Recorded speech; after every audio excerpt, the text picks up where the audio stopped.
নমস্কার বন্ধুরা, আপনাদের আমাদের মেডিসিন বাংলা চ্যানেলটিতে স্বাগত। বন্ধুরা, আজকের ভিডিওর মাধ্যমে আমরা জানবো অফ্লমেক M4 সিরাপটি শিশু বাচ্চাদের কোন কোন ক্ষেত্রে ব্যবহার করা যেতে পারে, এটা খাবার নিয়ম কি হয়ে থাকে ও এটি শিশু বাচ্চাদের কতদিন পর্যন্ত খাওয়ানো যেতে পারে ও এটির পার্শ্ব প্রতিক্রিয়া কি হয়ে থাকে শিশু বাচ্চাদের মধ্যে, বিস্তারিত বিষয়ে জানবো আজকের ভিডিওর মাধ্যমে। বন্ধুরা, প্রথমেই আমাদের মনে রাখতে হবে যে কোনো ওষুধই জীবনদায়ী, তাই ওষুধের এক্সপায়ারি ডেট দেখে ও ডাক্তারবাবুর নির্দেশ মেনে ওষুধগুলি ব্যবহার করতে হবে। বন্ধুরা, এই অফ্লমেক M4 সিরাপটি Macleods pharmaceutical private limited company তৈরি করে থাকে। এই অফ্লমেক M4 সিরাপটি 60 ml এর একটি শিশি হয়ে থাকে, যার আনুমানিক দাম 90 টাকা থেকে 100 টাকার মধ্যে।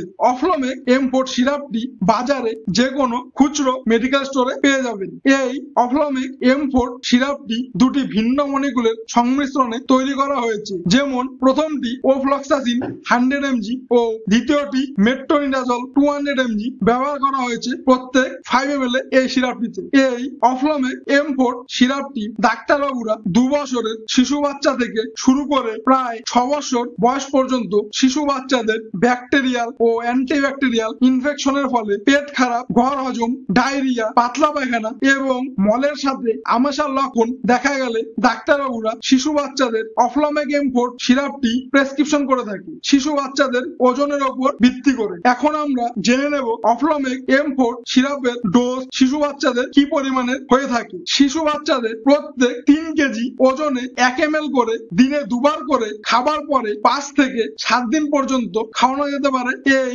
অফ্লমেক M4 সিরাপটি আপনার শিশু বাচ্চাকে। অফ্লমেক M4 সিরাপটি খাবার ফলে আপনার শিশু বাচ্চার মধ্যে ছোট ছোট কিছু ক্ষণস্থায়ী পার্শ্ব প্রতিক্রিয়া দেখা যেতে পারে, যেমন শিশু বাচ্চাদের বমি বমি ভাব হওয়া, জিভার মধ্যে ছালা পড়া, মাথা ব্যথা করা, শরীরে র্যাশ ও অ্যালার্জি ওঠা এবং কোষ্ঠকাঠিন্যের মতন লক্ষণ দেখা যেতে পারে। যদি এই ধরনের কোনো লক্ষণ আপনার শিশুর বাচ্চার মধ্যে দেখতে পান, তাহলে অফ্লমেক M4 সিরাপটি বন্ধ রেখে আপনাদের নিকটবর্তী শিশু ডাক্তারের কাছে পরামর্শ গ্রহণ করুন। বন্ধুরা, আজকের ভিডিওর মাধ্যমে এটাই ছিল অফ্লমেক M4 সিরাপ সম্পর্কিত বিষয়ে বিস্তারিত আলোচনা। বন্ধুরা, আপনাদের যদি আমাদের ভিডিওটি কোনোরকম ভাবে ইনফরমেটিভ লেগে থাকে, তাহলে আরো এই ধরনের ভিডিও পেতে আমাদের মেডিসিন বাংলা চ্যানেলটি সাবস্ক্রাইব করে আমাদের পাশে থাকুন। ধন্যবাদ।